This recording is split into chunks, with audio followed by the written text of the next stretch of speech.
ભાઈ આ ગામની દીકરી અહીંયા પધારેલા માનનીય શ્રી ડોક્ટર રેખાબેન હિતેશભાઈ ચૌધરી તેમજ માનનીય શ્રી આપણા પાણીદાર ધારાસભ્ય પ્રવીણભાઈ માલી તથા તેમની સાથે પધારેલા મહેમાનશ્રીઓ, અહીંયા ઉપસ્થિત વડીલો તથા યુવાનો અને મારી માતાઓ અને બહેનોનું હું અમારા ગામ વતી હાર્દિક સ્વાગત કરું છું।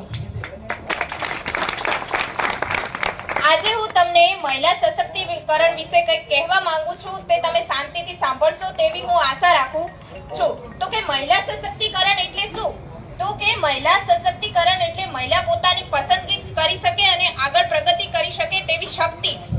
મહિલા સશક્તિકરણ એટલે સામાજિક, રાજકીય, આર્થિક ક્ષેત્રોમાં તે સંપૂર્ણપણે આગળ જઈ શકે અને સક્ષમ બને તેને મહિલા સશક્તિકરણ કહેવામાં આવે છે। યત પૂજ્યન્તે નારી તત્ર દેવતા વસયતે।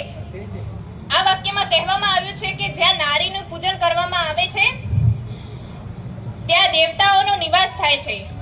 આ વાક્યમાં નારીનું મહત્વ સમજાવવામાં આવ્યું છે કે નારીને સમાજમાં સન્માનજનક પદ પ્રદાન કરવામાં આવે તો તે સમાજ પ્રગતિશીલ અને વિકસિત બનશે, અને સમાજ પ્રગતિશીલ અને વિકસિત બનશે તો રાષ્ટ્ર મજબૂત બનશે। આપણે ઘણી બધી મહિલાઓ વિશે સાંભળ્યું છે, જેમ કે રાણી લક્ષ્મીબાઈ, સુનિતા વિલિયમ્સ, કલ્પના ચાવલા, અને હમણાં જ જોવા જઈએ તો ભારતની ખેડૂતની દીકરી પારુલ ચૌધરી, જેમણે એશિયન ગેમ્સમાં ઇતિહાસ રચ્યો છે। તેણે 5000 મીટરની રેસમાં ગોલ્ડ મેડલ અપાવ્યો છે ભારતને, અને 3000 મીટરની રેસમાં સિલ્વર મેડલ અપાવ્યો છે ભારતને। અને એટલું જ નહીં, પરંતુ આપણા રાષ્ટ્રપતિ દ્રૌપદી મુર્મુ દ્વારા તેને અર્જુન એવોર્ડ પણ એનાયત કરવામાં આવ્યો છે। આમ જોવા જઈએ તો આપણા રાષ્ટ્રપતિ પણ એક દ્રૌપદી મુર્મુ એ પણ એક મહિલા જ છે। તો હમણાંના સમયમાં જોવા જોઈએ તો દરેક ક્ષેત્રમાં મહિલાઓ જ આગળ છે।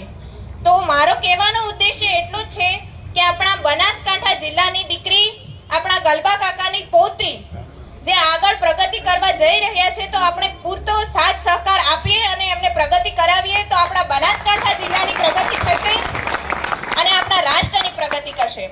ગલબા કાકાએ આપણું આખા જિલ્લાનું વિચારીને બનાસ ડેરી ખોલી છે, તો આપણે બધાનું ઘર તેના ઉપર જ ચાલે છે। આપણે ડેરીએ દૂધ ભરાવીએ અને તેનાથી જ આપણો ઘર ખર્ચો નીકળે જ છે।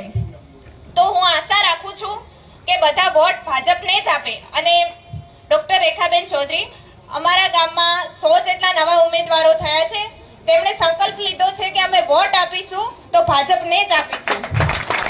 અને અહીંયા ઉપસ્થિત બધાને મારી અપીલ છે કે આપણે વોટ વિચારી સમજીને જ આપવું જોઈએ, કારણ કે ભાજપ સરકાર જ્યારથી આવી છે ત્યારે નવી નવી યોજનાઓ ખોલી છે અને જેનો લાભ આપણે ઉઠાવી જ રહ્યા છીએ।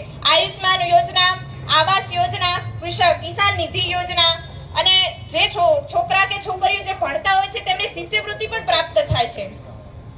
તો સમજી વિચારીને વોટ આપજો અને વોટ આપવાનું ચૂકતા નહીં।